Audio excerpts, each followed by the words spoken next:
भारत में पुरुषों के साथ ही भारतीय महिलाओं, दार्शनिकों तथा साध्वियों की लंबी परंपरा रही है। वेदों की ऋचाओं को गढ़ने में भारत की बहुत सी स्त्रियों का योगदान रहा है। उनमें से एक है गर्ग वंश की बचकनु नामक महर्षि की पुत्री वाचकन्वी गार्गी। राजा जनक के काल में ऋषि यज्ञवाल्क की और ब्रह्मवादिनी कन्या गार्गी दोनों ही महान ज्ञानी थे। बृहदारण्यक उपनिषद में दोनों के बीच हुए संवाद पर ही आधारित है। माना जाता है कि राजा जनक प्रतिवर्ष अपने यहाँ शास्त्रार्थ करवाते थे। एक बार के आयोजन में यज्ञवाल्क जी को निमंत्रण मिला था।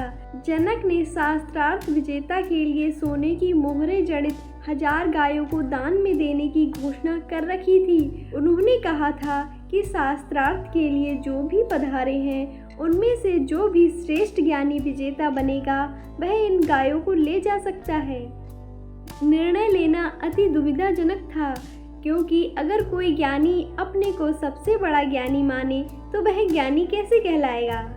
ऐसी स्थिति में ऋषि यज्ञवाल्क ने अति आत्मविश्वास से भरकर अपने शिष्यों से कहा, हे शिष्यों, इन गायों को हमारे आश्रम की ओर हाँक ले चलो।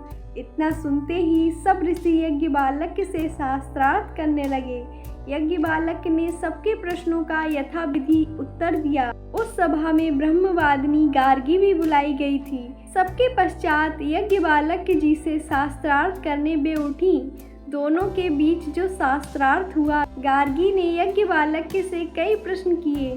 दोनों के बीच हुए संवाद का वर्णन। यज्ञवाल्क से शास्त्रार्थ करने के लिए गार्गी उठी और पूछा कि हे महर्षि वर, क्या आप अपने को सबसे बड़ा ज्ञानी मानते हैं जो आपने गायों को हाँकने के लिए अपने शिष्यों को आदेश दे दिया। यज्ञवाल्क ने कहा कि माँ, मैं स्वयं को ज्ञानी नहीं मानता, परंतु इन गायों को देख मेरे मन में मोह उत्पन्न हो गया है। गार्गी ने कहा कि आपको मोह हुआ, लेकिन यह इनाम प्राप्त करने के लिए योग्य कारण नहीं है। अगर सभी सभासदों की आज्ञा हो तो मैं आपसे कुछ प्रश्न पूछना चाहूँगी। अगर आप इनके संतोषजनक जवाब दे पाएं तो आप इन गायों को निश्चित ही ले जाएं। सभी ने गार्गी को आज्ञा दे दी। हे ऋषिवर, जल के बारे में क्या कहा जा सकता है कि हर पदार्थ इसमें घुल मिल जाता है, तो यह जल किस में जाकर मिल जाता है। गार्गी का यह पहला प्रश्न बहुत ही सरल था, लेकिन यज्ञवाल्क के प्रश्न में उलझकर क्रोधित हो गए। बाद में उन्होंने आराम से और ठीक ही कह दिया कि जल अनंतता वायु में ओतप्रोत हो जाता है। फिर गार्गी ने पूछ लिया कि वायु किस में जाकर मिल जाती है, और यज्ञवाल्क का उत्तर था कि अंतरिक्ष लोक में।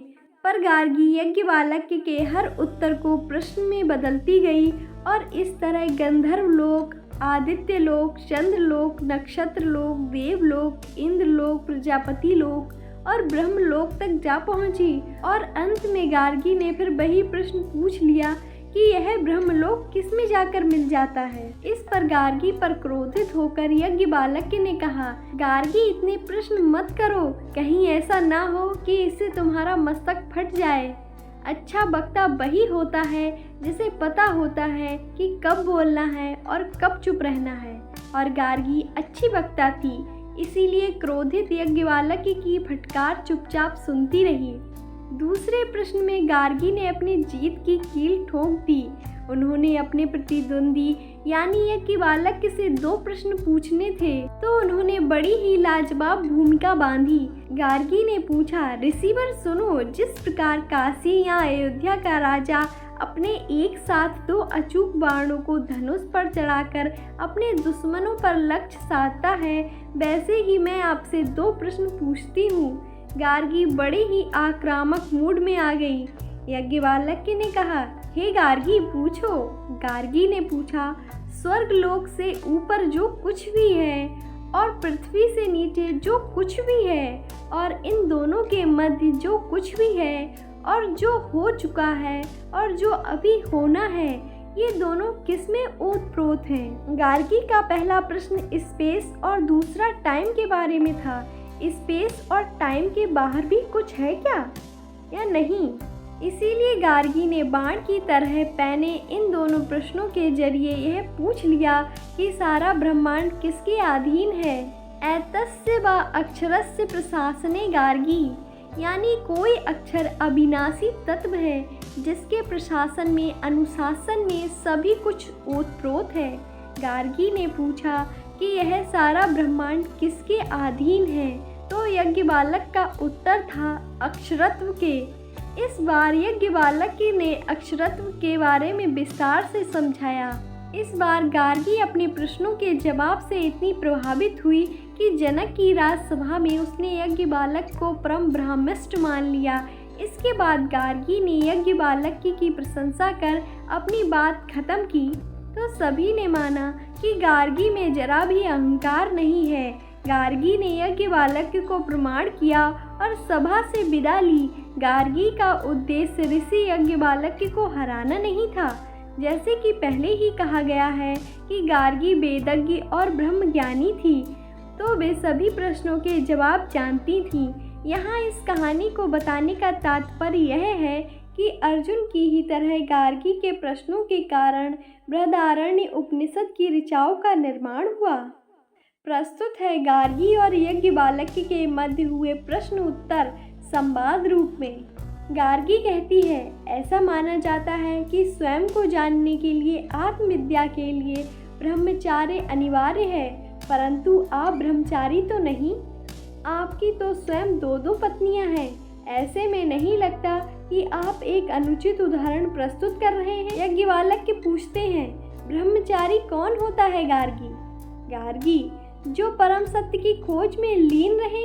यज्ञवालक, तो ये क्यों लगता है गृहस्थ परम सत्य की खोज नहीं कर सकता?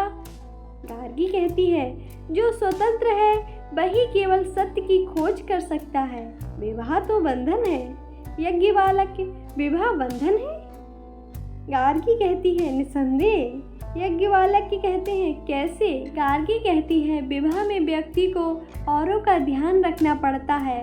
निरंतर मन किसी न किसी चीज की चिंता में लीन रहता है और संतान होने पर उसकी चिंता अलग। ऐसे में मन सत्य को खोजने के लिए मुक्त कहाँ से है? तो निसंदेह विवाह बंधन है महर्षि। यज्ञवालक कहते हैं, किसी की चिंता करना बंधन है या प्रेम? गार्गी कहती है, प्रेम भी तो बंधन है महर्षि। यज्ञवालक कहते हैं, प्रेम सच्चा हो तो मुक्त कर देता है। केवल जब प्रेम में स्वार्थ प्रबल होता है तो वह बंधन बन जाता है। समस्या प्रेम नहीं, स्वार्थ है। गार्गी कहती है, प्रेम सदा स्वार्थ ही होता है महर्षि। यज्ञवालक कहते हैं, प्रेम से आशाएं जुड़ने लगती हैं, इच्छाएं जुड़ने लगती हैं, तब स्वार्थ का जन्म होता है। ऐसा प्रेम अवश्य बंधन बन जाता है। जिस प्रेम में अपेक्षाएं ना हो, इच्छाएं ना हो, जो प्रेम केवल देना जानता हो, वही प्रेम मुक्त करता है।